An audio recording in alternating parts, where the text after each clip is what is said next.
দেখতে বেশ অনেকটাই অদ্ভুত রকমের এই গাছ ও গাছের ফল। আচমকা দেখলে মনে হবে এটা কোনো ক্যাকটাস গাছ।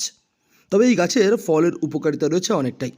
বর্তমান সময়ে বিভিন্ন জায়গায় এই ফলের চাষ করা হচ্ছে অনেকটাই। এই ফলের গাছ সকলের কাছে প্রসিদ্ধ ড্রাগন ফ্রুট নামে। শীতের মরশুমে এই ফলের চাহিদা বেড়ে ওঠে সকল জায়গায়। তাই তো এই সময় বেশি পরিমাণে চাষ করা শুরু করেন মানুষেরা। সফলতা হয় না।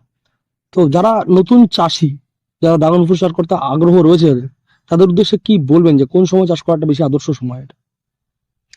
দেখেন, ড্রাগন ফ্রুট এরকম একটা ফল। এটা হচ্ছে চাষ করার নির্দিষ্ট কোনো সময় লাগে না। সারা বছরই এর চারা লাগানো যায়। আচ্ছা। তবে বিশেষ করে ঠিক বর্ষার আগে আগে লাগাতে পারলে সব থেকে ভালো হয় আর কি। তবে বলে রাখা ভালো, এই গাছ কিন্তু একবার চাষ করলে বহু বছর পর্যন্ত এর থেকে লাভ পাওয়া সম্ভব। সবসময় ভালো জমিতেই চাষ করতে হবে এমন কোনো মানে নেই। পরিত্যক্ত জমিতেও চাষ করা সম্ভব এই ড্রাগন ফ্রুট। শুধু ভালো করে চাষ করে নিতে হবে তার আগে জমিটুকুকে। তার পরবর্তী সময় ড্রাগন চারা রোপণ করলে বছর খানেকের মাথা থেকে ফল দিতে শুরু করবে এই ড্রাগন ফ্রুট গাছ। আর দীর্ঘ সময় পর্যন্ত এই গাছের থেকে লাভ পাওয়া সম্ভব অনেকটাই সহজে এই ড্রাগন ফ্রুট চাষ করে। নজরটা রাখতে হবে তোমার, বিশেষ করে ফাঙ্গাসটা বেশি লাগে। হুম। হ্যাঁ, ওই ফাঙ্গাসটা যাতে না লাগে সেদিকটা নজর রাখতে হবে। আর সময় মতো এর খাওয়াটা দিতে হবে। আনুমানিক খরচ কিরকম পড়ে এটা পরিচর্যা করতে? খরচ তো দেখাই যাচ্ছে, যে বাগানটা দেখেই বোঝা যাচ্ছে যে কিরকম খরচা হয়। খরচা প্রথম অবস্থায় এর ইনভেস্ট হচ্ছে প্রথম অবস্থাতেই। এই গাছের রোগ প্রকার আক্রমণ খুব একটা বেশি দেখতে পাওয়া যায় না। দেখা যায় শুধুমাত্র ফাঙ্গাসের আক্রমণ।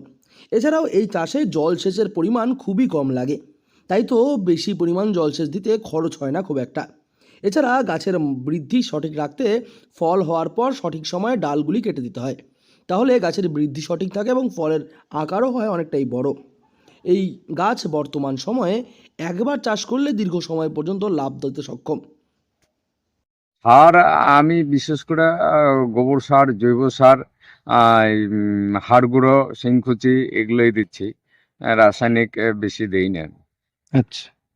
আচ্ছা, এই যে আপনি তো চাষ শুরু করেছিলেন ইউটিউব দেখে, হুম। তো ইউটিউব দেখে যদি কেউ চাষ করতে চায় বা চাষ করার আগ্রহ কারোর মধ্যে থাকে, সেক্ষেত্রে কি সফলতা আসা সম্ভব? সফলতা শুধু ইউটিউব দেখেই সফলতা আসবে না। বাস্তবে যদি কেউ চাষটা শুরু করে, চাষ করতে করতে সে শিখবে আর কি। তবে শুধুমাত্র ইন্টারনেট দেখে বা ইউটিউব দেখে চাষ করলেই হবে না, নিতে হবে সঠিকভাবে প্রশিক্ষণ। তবেই এই চাষে পাবেন সঠিক লাভ। কোচবিহার থেকে সার্থক পণ্ডিতের রিপোর্ট, লোকাল 18 বাংলা।